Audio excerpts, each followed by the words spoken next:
Guilherme, cara, eu queria tocar num assunto, talvez, sim, você não gosta, eu entendi o motivo de você não evitar falar um pouco de espiritismo, tudo, né?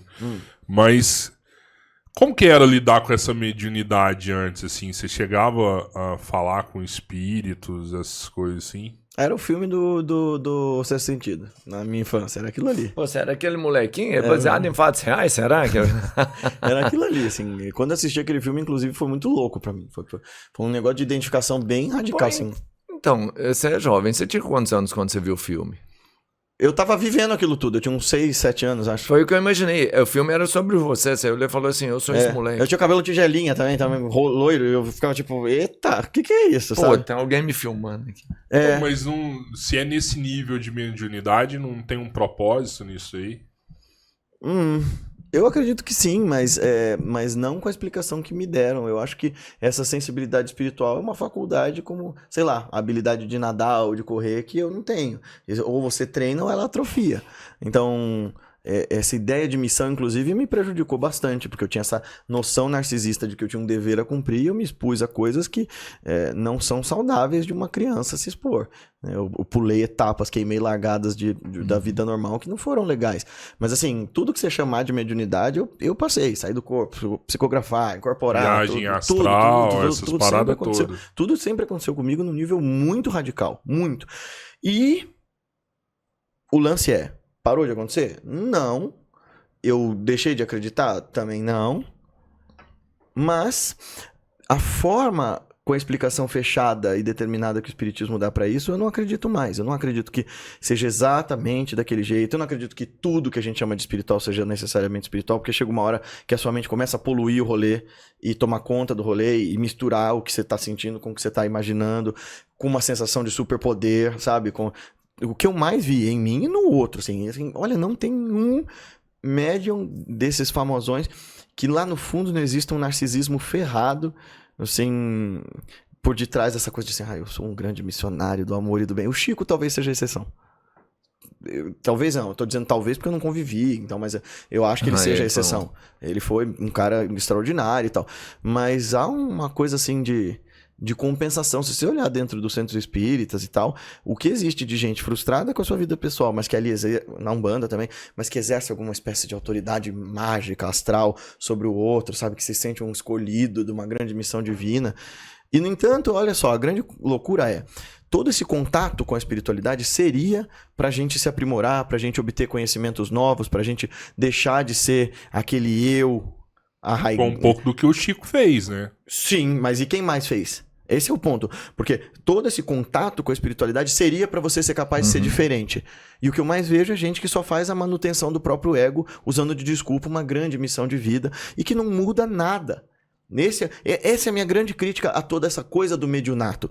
No fim, eu não vejo ninguém se transformar realmente só com trabalho mediúnico. Nunca, assim, existem outros mecanismos que te levam a um lugar de aperfeiçoamento muito mais profundo e muito mais saudáveis. Porque existe um processo que é a incorporação? Existe. Sejam espíritos, ou sejam outras partes do meu inconsciente, ou forças que, sei lá, o evangelho quer dizer que são forças demoníacas, seja lá o que for. Vamos combinar que se esse corpo e esse cérebro foram feitos para você, para essa entidade Rodrigo que tá aqui conversando comigo, ficar fragmentando esse corpo em momentos e deixando outras coisas tomar conta, consciente ou inconsciente, seja a sua incorporação, chega uma hora que isso começa a dar um tilt, você começa a confundir suas personalidades.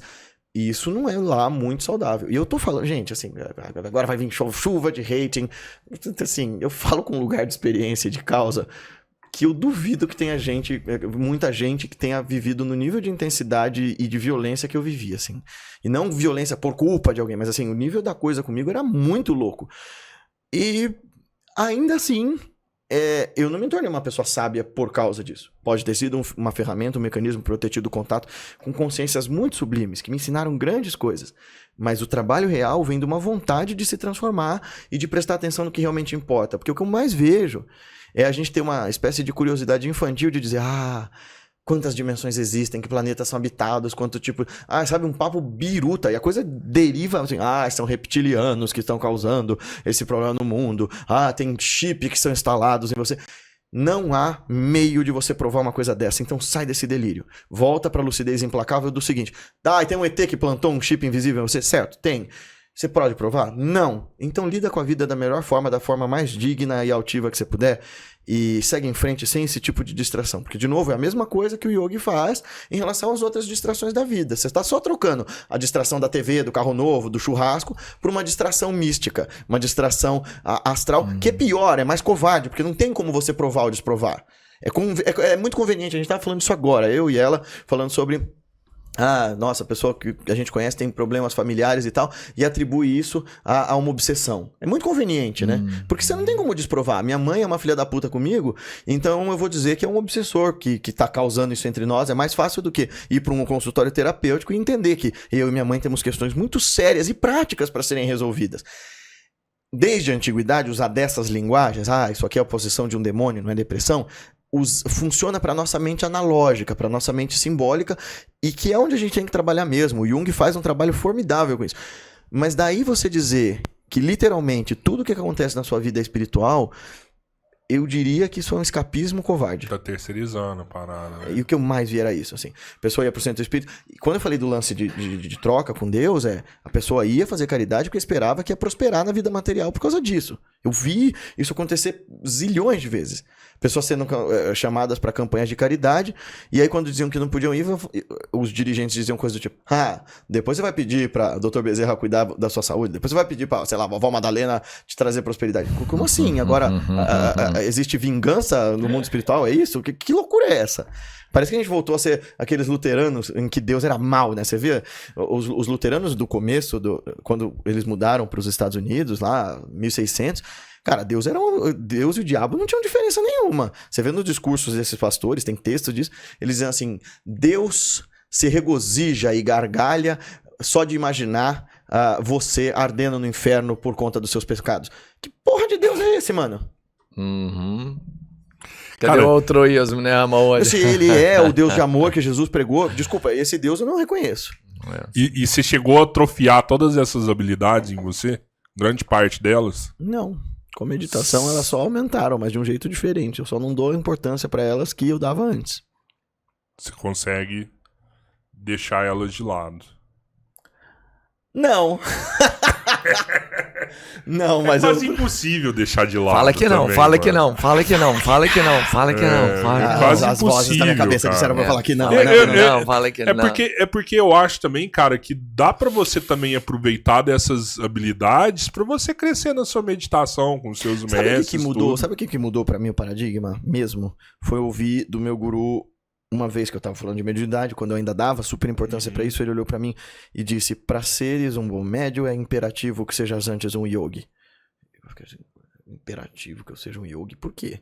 Bom, porque se eu quiser ser médium, se eu quiser intermediar minha consciência e a consciência de outros seres para as outras pessoas, eu tenho que ser alguém que seja o que é um yogi.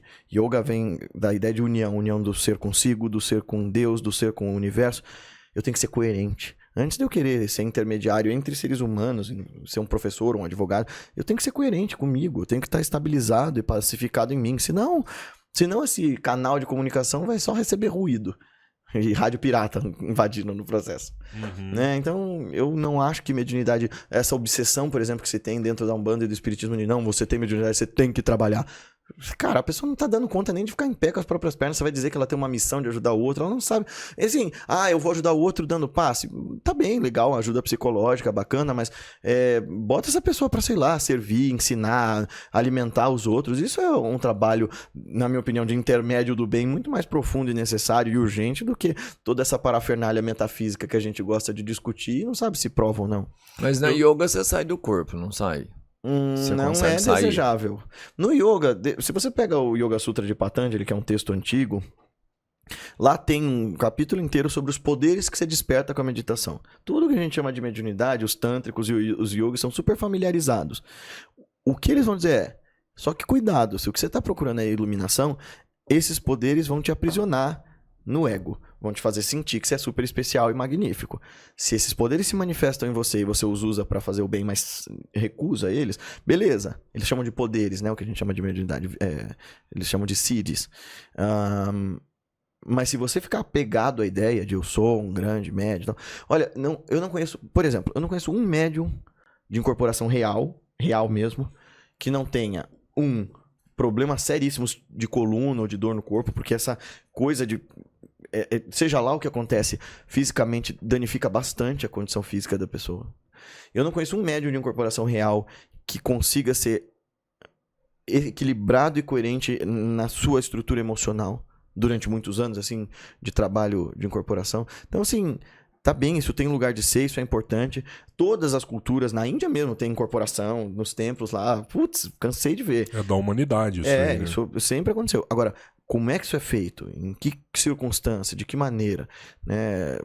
Porque o grande problema do espiritismo, quando ele começa a desmistificar, eu não gosto muito dessa palavra, porque a palavra mística não significa nada disso. Mas quando ele começa a dizer assim, não, agora a gente entende tudo e nós vamos colocar num grau de normalidade, é que você começa a produzir médiums que acham que sabem muito bem o que estão fazendo com uma realidade que eles não sabem. Esse é o rolê. Eu digo com bastante convicção de alguém que viveu, que as pessoas, médiums, se dizem num controle de uma realidade que elas, no fundo, não conhecem com profundidade e algumas delas morrem de medo. O que eu cansei de ver é super médiums na hora de morrer, dando piti, ou quando o parente dessa pessoa tá pra morrer, a pessoa enlouquece.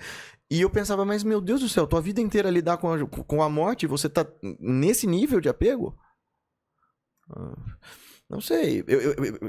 Eu pus isso tudo à prova pra mim, tá? Quando minha avó, que era a pessoa mais querida, assim, pra mim na minha família, morreu. Eu tive que... Agora vamos ver quão médium e quão yogi você consegue ser. Porque lá no hospital, quando ela tava morrendo, eu virei pra ela e falei, olha... a família inteira virou espírita por causa dela. Eu falei, você lutou muito bem até aqui, mas agora chega. A gente vai ficar bem, pode ir.